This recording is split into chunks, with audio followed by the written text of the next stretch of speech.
one item on our to-do list, the NDAA.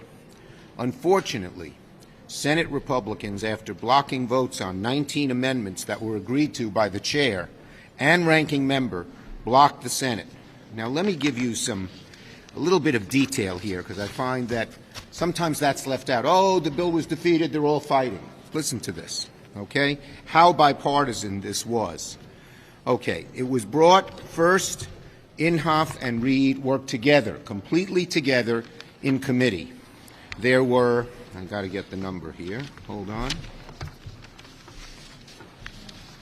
There were, well, I think it was 243 amendments, many of which were bipartisan, that were agreed to.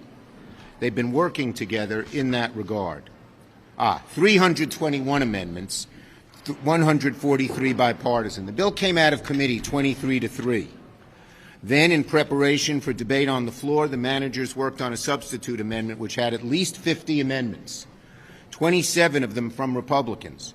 Senator Inhofe, the ranking member, worked with Democrats. It was a Reid-Inhofe agreement. It wasn't a Democratic agreement. It was a Reid-Inhofe agreement. On top of all that, they also reached a bipartisan agreement to hold 19 amendments here on the floor before Republicans blocked it. Now, here's the point that I hope you will tell American people about.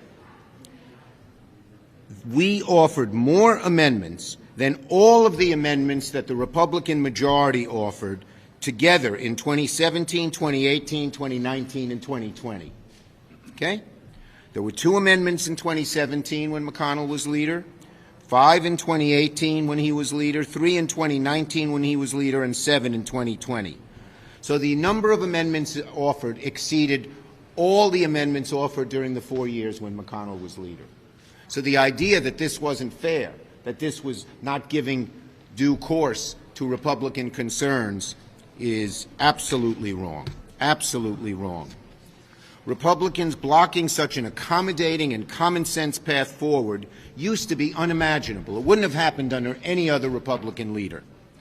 But it's another example of dysfunction. The Republican Senate is in dysfunction because certain renegade members seem to get whatever they want and are never reined in. Never, even on something like the NDAA, which is something we've always done in a bipartisan way and came to the floor in a bipartisan way. But we're not giving up. We're going to keep going forward. The objection of a handful of Republicans won't deter us. So we hope to get some kind of agreement on the NDAA, but it's got to be an agreement that's fair, that's balanced, and that has a path to quick closure. We're not going to drag this on for 2-3 weeks. We have too much else we have to do. Also, by the end of the week, both parties must come to an agreement for funding the government and avoiding a needless shutdown. With so many critical issues to be addressed before the end of the year, the last thing the American family needs right now is a shutdown. The House is working to send us a CR that will fund the government until early next year. Senate Democrats are ready to pass this legislation, get it done as soon as possible. We'll also continue working with our Republican colleagues to do it, to move a CR quickly, so we can keep the government operating and avoid a needless holiday shutdown. But let me be clear again. If a handful of Senate Republicans choose obstruction, there will be a Republican-manufactured shutdown caused by Republican dysfunction once again in their caucus. I hope Republicans will not take the country down that road. We urge Republican colleagues to work with us.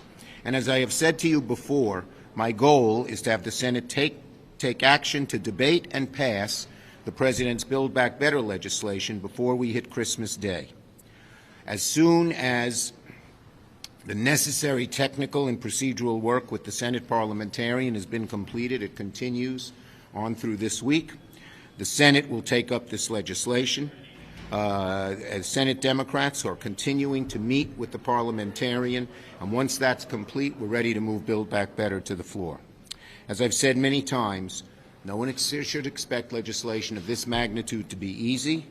We've been working at this for several months, but at this point, we're closer than ever to lowering the cost of childcare, making pre-K universally accessible, cutting taxes for working and middle-class families, and taking the next bold step in the fight against climate. We have a lot to do before the Christmas break.